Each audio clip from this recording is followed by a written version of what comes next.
Okay, let's jump right into this explainer. Today, we are exploring a deeply, almost painfully relatable feeling, the sheer, overwhelming exhaustion of modern parenting. Seriously, if you have ever felt completely drained by endless power struggles with your kids, you are absolutely not alone. We're going to dive into some truly fascinating insights from a book called Hunt, Gather, Parent by Michaeleen Doucleff.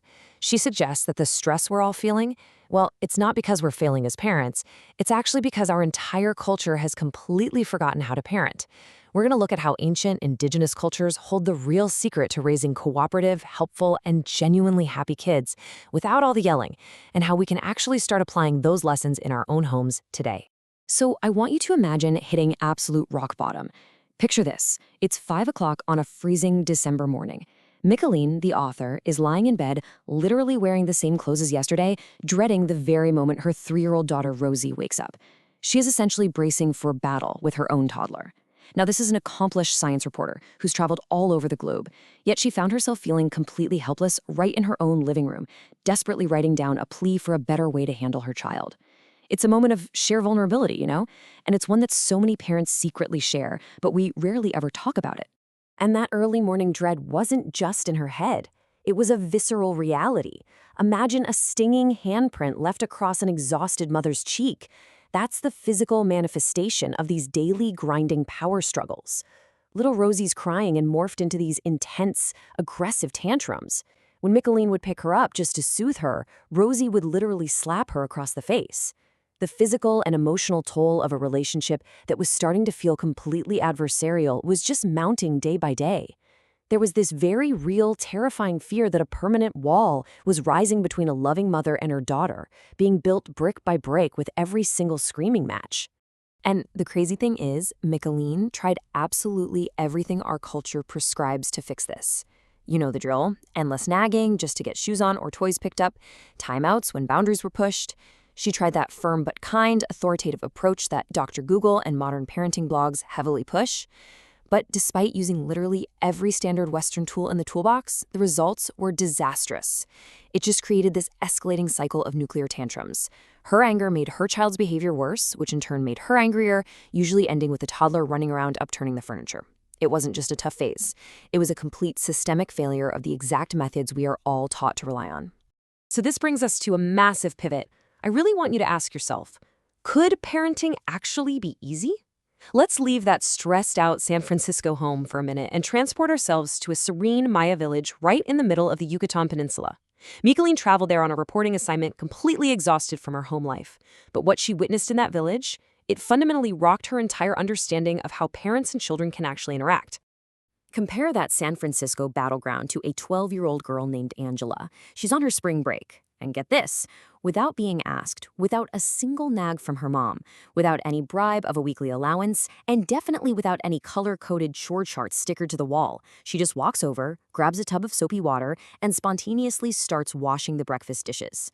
When someone asked her why she was doing chores on her vacation, she just shrugged and replied, "I like to help my mother." Can you even imagine? To a stressed-out Western parent, that feels like actual magic.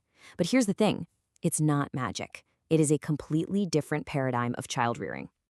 To understand why we are so blind to these alternative ways of parenting, consider the famous Mueller-Lyer optical illusion. To the American brain, the bottom line looks undeniably longer than the top line, right? But they are actually the exact same length. Psychologists have found that this illusion completely fails to fool many indigenous cultures. A San woman in the Kalahari Desert, for example, sees the lines accurately right away. Why?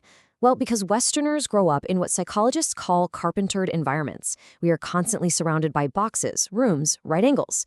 So our brains subconsciously turn these 2D lines into 3D corners. If our specific culture can completely distort something as hardwired and basic as our visual perception, just imagine what it's doing to our parenting instincts. The truth is, we are looking at parenting through an incredibly distorted, highly specific lens. Psychologists coin this acronym WEIRD. It stands for Western, Educated, Industrialized, Rich, and Democratic Societies. And here is the absolute shocker. 96% of psychology studies focused exclusively on this tiny, weird slice of humanity. We've been treating Western parenting methods as universal human truths, when in reality, from a global and historical perspective, we are the strange outliers. We are basically sampling one single flavor at an infinite ice cream shop and declaring with absolute authority that all ice cream tastes like bubblegum. And this cultural distortion is the literal root cause of our modern exhaustion. Think about it. For 99.9% of human history, children were raised in a multi-generational communal structure. The burden of childcare was just effortlessly shared among dozens of people. But in modern Western society, we have this isolated nuclear family placing an incredibly heavy burden squarely on the shoulders of just one or two parents. Anthropologists liken our modern setup to a blizzard. It essentially traps a mom and child in a house entirely alone. It forces one single parent to be the sole source of love, entertainment, education, and discipline for hours on end. I mean, no wonder we are so incredibly tired. By stripping away the grandpas, the aunties, the cousins, and the helpful neighbors from our daily lives, modern parents are suddenly doing the job of an entire village all by themselves. But honestly, more importantly, we've lost the natural passing down of generational skills. We're totally winging it without traditional wisdom. We don't have those experienced voices right in our living rooms showing us, by example, how to soothe a toddler naturally, or how to foster a sibling bond without having to step in as a referee, or even how to manage our own adult frustrations when things get completely chaotic. This isolation breeds our uniquely Western obsession with a single, highly stressful axis of parenting, and that is control. In our weird culture, we think entirely in terms of who is in charge of the household. Are you at the top, acting as a maximum control helicopter parent, managing every minute detail? Or are you at the bottom, acting as a minimum control free-range parent? We just naturally assume that either the adult controls the child or the child runs rampant and controls the adult. There is this relentless, absolutely exhausting tug of war happening day in and day out. But here's the catch. Viewing parenting through the lens of control basically guarantees an adversarial relationship. It guarantees the fights, the screaming, and the tears because no one, and I mean especially a toddler discovering their own autonomy, likes to be controlled.